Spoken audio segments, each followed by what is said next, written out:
A military spokesperson has denied any knowledge that the crashed cargo plane was carrying a potentially dangerous life form. Reports are coming in that a public storage facility has been badly damaged and several people are still trapped inside.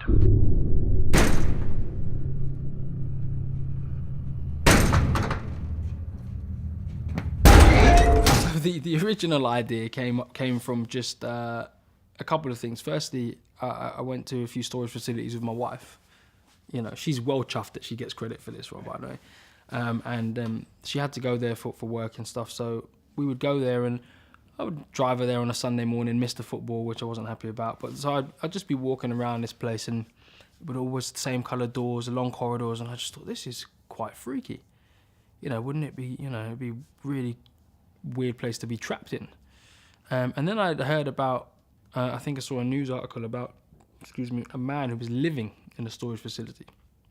So I thought, oh, imagine he was a serial killer and these people got stuck in. So original idea was these 5 people stuck in there with a serial killer, blah, blah, blah. And that's where I was going for a while. Then it kind of went to a place where people might have found mystical weapons. I didn't like that. And then one day I just kind of woke up and I thought an alien would be cool. I'm a big sci-fi head, and since I was in Doctor Who and I wrote an episode of Torchwood, I hadn't really done much since then. I thought that would be cool, man, an alien. I love that stuff. And so then I changed the idea. So all kind of serial killer stuff went out of it, and it just kind of, it was like working out the beginning, how do we get the alien in there? And so that's where it came from. There's no way that was a normal cargo plane. Something on board. Something top secret. Something like that thing out there. What do you think it wants? Maybe it's trying to find another way in. Which means we need to get out of here before it does. The idea for the alien originally, when I met Johannes and he said, well, how did you want the creature to look? I kind of showed him a picture of Carnage, which is a Spider-Man villain, and said, this is the base model. Don't copy this, but this is the base model of what I'm thinking. Go off on your own way. So then he took it his own way and he went off and made something which is really cool, you know. So he really designed it, and they would send me pictures. I'd be like, yep, no, and it went back and forth until he got what he wanted, but it was something I was happy with at the same time. And then in terms of what we did, it was on set. It was physically a man in a suit, which in the daylight looked awful. Like when you saw it in the daylight, you're like, oh God, what are we doing? But in the darkness, obviously looked good. And of course, then we put CGI on top of it.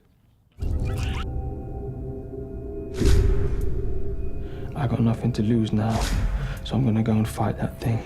When looking for directors, I wanted someone that could shoot the sterile environment quite well. And Johannes did a film called F, which was one of his features, which was very low budget and was in a school. And you know, hospitals and schools are very sterile environments, corridors, doors, rooms. It's very basic, and the way he shot it made it a character in itself as well. You know, the nooks and the crannies that you get in a school that you never always think of, but in this film you did. And I thought, you know, when I saw that, I thought he could be great to shoot the sterile corridors of a storage facility. You know, so I hired him in. He was very happy to do it, and then we worked together very well. You know, I sort of stepped back and said, you know, do a director's pass, have your vision on the script. You know, and just let him go. I let him cast who he wanted to cast as well. You know, we were kind of, you know, it was a very easy relationship. There was no tension at all. If any time we wanted to say no to something, we said no to something. Close the door.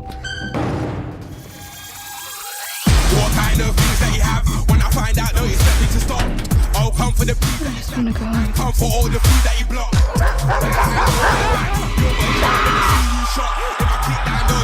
And I love this stuff. This is the stuff that is probably, you know, the stuff I would watch the most. This and like real sort of indie films and European cinemas are stuff I probably watch the most, you know, as opposed to the stuff that I've made before. And, you know, I'm not saying that I won't to make stuff like that again, but I want to be able to diversify and do different things, you know. It's coming. When I was into rooms, fit the mattress and search for the cash. Make my look down. I just want to get out of here. It's too late to